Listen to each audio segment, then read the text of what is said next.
Stop mister Swapan. Sir, কে আপনাকে অনুমতি দিয়েছে এভাবে পেটাতে? কার কাছ থেকে আপনি পারমিশন নিয়েছেন? স্যার, ও একটা শহরের বড় ক্রিমিনাল, ওর বিরুদ্ধে অনেক অভিযোগ আছে। চুপ করুন। কে ক্রিমিনাল কে ক্রিমিনাল না তা আমার জানা আছে।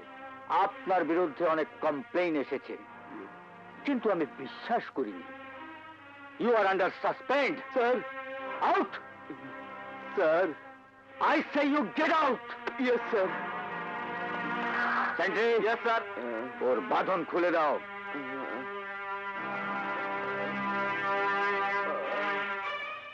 আমি ভাবতেও পারি না একজন মাস্তান রংবাজ কি করে তোমার ভালোবাসার দাবি নিয়ে আমার কাছে আসে। একজন রাস্তার পথ মাতাল, তার সাথে তোমার সম্পর্ক, সে কিনা আমার ভালোবাসার অংশীদার। সাগর, প্লিজ আমার কথা শোনো। কি আর শোনাবে তুমি? শোনার কি আর বাকি রেখেছো? আমার ভালোবাসা এমন একটি অপাত্রে দান করেছি যে আমার ভাবতে লজ্জা লাগে। ভাবতে আমারও লজ্জা লাগে। আমি এমন একজনকে ভালোবেসেছি যে একজন মাতালের কথায় নিজের ভালোবাসাকে অবিশ্বাস করতে পারে। বিশ্বাস? তুমি কি অস্বীকার করতে পারো সিকান্দার তোমাকে ভালোবাসে না? সিকান্দার তোমাকে নিয়ে ঘর বাঁধার স্বপ্ন দেখেনি? দেখতে পারে, স্বপ্ন দেখতে তো কারো বাধা নেই। সেই স্বপ্ন তো আমার স্বপ্ন নয়।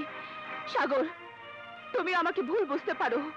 তুমি হয়তো মিথ্যা অভিমানে আমার জীবন থেকে দূরে সরে যেতে পারো। তবুও বলছি, সেকেন্ডার যা বলেছে ওটার মনের কথা। ওই কথার সাথে আমার কোনো সম্পর্কই নেই। আমি শুধু একটাই অন্যায় করেছিলাম, একদিন আহত অসহায় সেকেন্ডারকে মানুষ হিসাবে আমাদের বাড়িতে আশ্রয় দিয়েছিলাম, সেবা করেছিলাম, সুস্থ করেছিলাম। সেদিন আমি জানতাম না যাকে মানবতার কারণে সেবা করলাম, সুস্থ করলাম, সে একদিন অমানুষের মতো আমার জীবনে শত্রু হয়ে আসবে। বিশ্বাস করো সাগর, তুমি আমার জীবনে প্রথম ভালোবাসা, প্রথম প্রেম।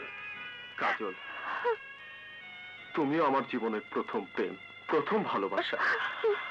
আমার সেই ভালোবাসার দাবিদার হয়ে কেউ যদি আমার সামনে এসে দাঁড়ায়, তখন আমি নিজেকে আর ঠিক রাখতে পারি না। কাজল।